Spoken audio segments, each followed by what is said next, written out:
Welcome Raji. Thank you. After long time. Okay, ఇంటర్వ్యూలో నువ్వు అనాలా మీరు నువ్వే అనాలి. నవ్వుతారు ఎవరైనా, మీరు అంటే నవ్వుతారు, గ్యారెంటీగా నవ్వుతారు. నువ్వు నన్ను మీరు అన్నా, నేను నిన్ను మీరు అన్నా ఇబ్బందిగా ఉంటుంది, అసహ్యంగా ఉంటుంది. అది ఇప్పుడు ఏదో కేవలం అదే అందుకని అవన్నీ జర్నలిజం రూల్స్ అన్ని తీసేసి పక్కన పెడదాం. నేను నువ్వే ఈ ఇంటర్వ్యూ వరకు నేను నువ్వే. Okay, done. ఓకే, చెప్పు అసలు మన అసలు క్వశ్చన్స్లోకి వెళ్ళే ముందు అసలు నీ కెరీర్ బిగినింగ్ గురించి చెప్పు. నాకంటే తెలుసు, చాలామందికి ప్రేక్షకులకు తెలియదు. నీ కెరీర్ బిగినింగ్ గురించి చెప్పు. నా కెరీర్ బిగినింగ్ అంటే బేసిక్గా చిన్నప్పటి నుంచి వాతావరణం, ఇప్పుడు ఎలాగైతే నువ్వు నాతో కలిసి యాక్ట్ చేసి క్లాసులో అయితే ఎలా పాల్గొన్నా, అలా చిన్నప్పటి నుంచి స్కూల్ అయిపోయిన తర్వాత రావడం ఇన్స్టిట్యూట్లో.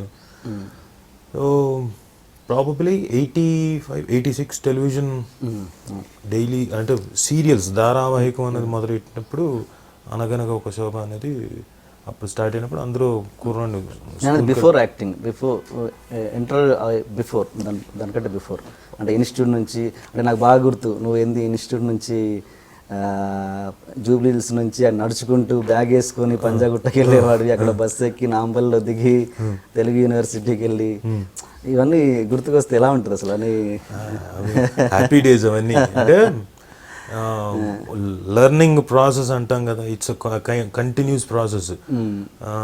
అంటే పైగా ఆ టైంలో ట్రాన్స్పోర్టేషన్ లేకుండా ఇక్కడి నుంచి బస్ ఎప్పుడు వస్తుందో తెలియదు, దానికోసం పైగా అప్పుడు అంత గమ్మత్తైన ఏజ్.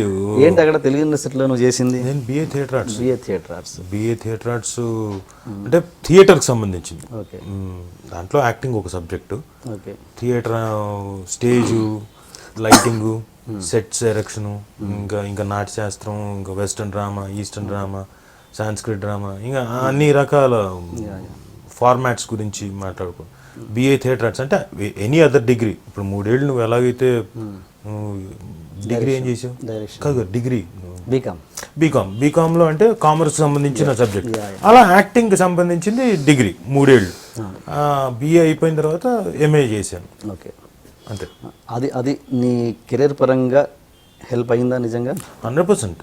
అంటే యాక్టింగ్ వైజ్గా, ఎందుకంటే ఆల్రెడీ చేసేస్తున్నా, అప్పటికి చాలా ఏళ్ళ నుంచి చేస్తున్నా.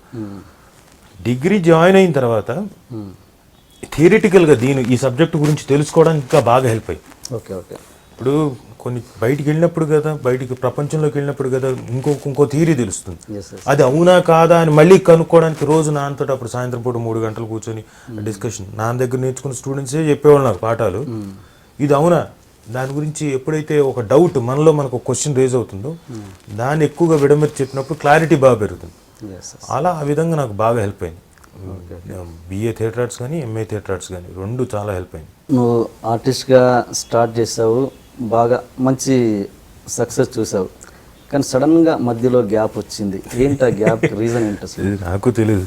నేను ఇప్పటికే ఆలోచిస్తుంటా ఎందుకు వచ్చింది అంటే మధ్యలో 2 years మాత్రం టెలివిజన్ ప్రొడక్షన్లో ఉండి, అంతకుముందే వచ్చింది 2 years మాత్రం టెలివిజన్లో ఉండి విపరీతంగా స్ట్రెస్ కానీ ఉంటే రోజు ఎపిసోడ్లు వెళ్ళాలి. అది కాదుగా అంతకుముందే వచ్చింది నీకు? అదే అంతకుముందు అంటే ప్రాబబ్లీ 1 year, దానికి ముందు 1 year. అప్పుడు ఏంటంటే నాకు సినిమాలు వచ్చినా కానీ ఒక చిన్న సినిమాలు హీరో ఇంకోటి కథాపరంగా కొన్ని బాగా నచ్చుతాయి, వచ్చేసాయి. ఎలా ఉంటుందో చెప్తున్నా ఫేజ్.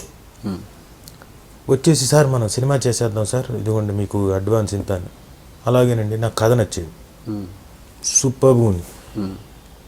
ఇప్పుడు నేను ఊహించుకునేవాడిని ఒక కథ నువ్వు వచ్చి చెప్పిన తర్వాత. సో లొకేషన్కి వెళ్ళేసరికి అక్కడ ఏమి ఉండేవి కావు.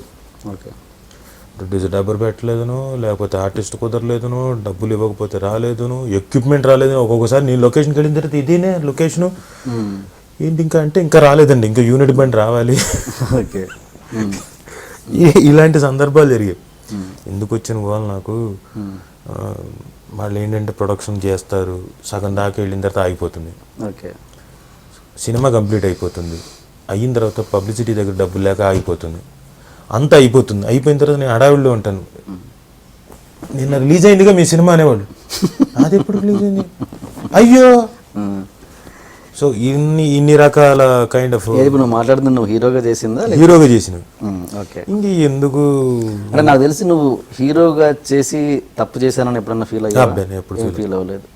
అదే నీ బ్రేక్ కి కారణమేమో అవ్వచ్చేమో అని ఎప్పుడన్నా అది నేను అనుకోవట్లేదు. అనుకోలేదు. బయట జనాలు అనుకుంటే అది వాళ్ళ ఇష్టం. అంటే తను హీరోగా వెళ్ళిపోయాడు కదా ఇంకా మనం దీంట్లో మళ్ళీ తెప్పి అనుకుని ఉంటారు. అది వాళ్ళ తప్పు కూడా కాదు. అది చాలా మంది విషయాల్లో జరిగింది. పాపం హీరో ఉంటాడు కదా, మళ్ళీ మన చిన్న వేషం ఇచ్చో లేకపోతే క్యారెక్టర్ రోల్ ఇస్తే చేస్తాడో చెయ్యడో అలా ఒకటి. ప్లస్ హీరోస్ కూడా అనుకోవచ్చు, అబ్బో వాడు హీరో అయ్యాడు ఇప్పుడు.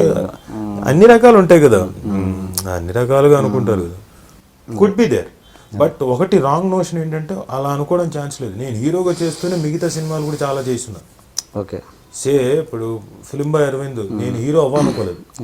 అది ఈవెంచువల్ ఏమైందంటే కథ అంతా ఆ అరవింద్ క్యారెక్టర్ చుట్టూ ఉంది కాబట్టి సినిమా తీసేటప్పుడు కానీ తీసిన తర్వాత కానీ పబ్లిసిటీలో కానీ రాజీవ్ హీరో అని ఎక్కడ చెప్పలేదు.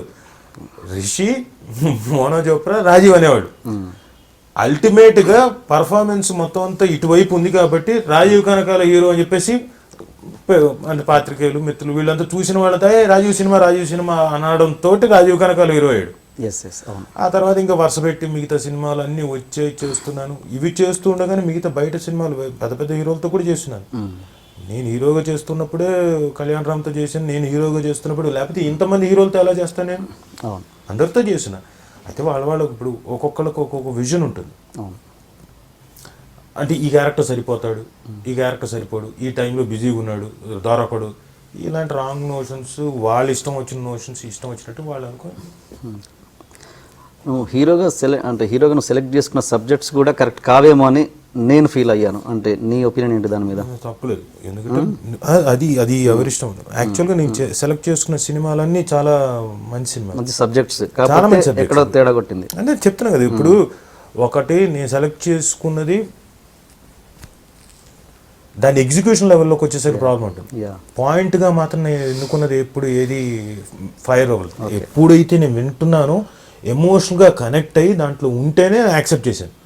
ఫిలిం బాయ్ అరవింద్ టోటల్గా అసలు ఆ సినిమా సెట్స్ మీదకి రాకముందు డైరెక్టర్ వచ్చి రాజీవ్ గారు నేను ఇలా అనుకున్నాను ఒక సబ్జెక్ట్ అని చెప్పి ఓకే సార్, అది ఒక పెద్ద నిర్మాత చేతిలోకి వెళ్ళేది. పేర్లు చెప్పను ఎందుకంటే పద్ధతి కాదు. పెద్ద కంపెనీ చేతిలోకి వాళ్ళకి డౌటు, ఎందుకంటే రెగ్యులర్ ఫార్మాట్లో చేస్తున్నారు కదా. కమర్షియల్ సినిమా, హీరో హీరోయిన్, ఓ ఫైటు, 4 సాంగ్స్ ఒక ఫార్మాట్లో ఉంది.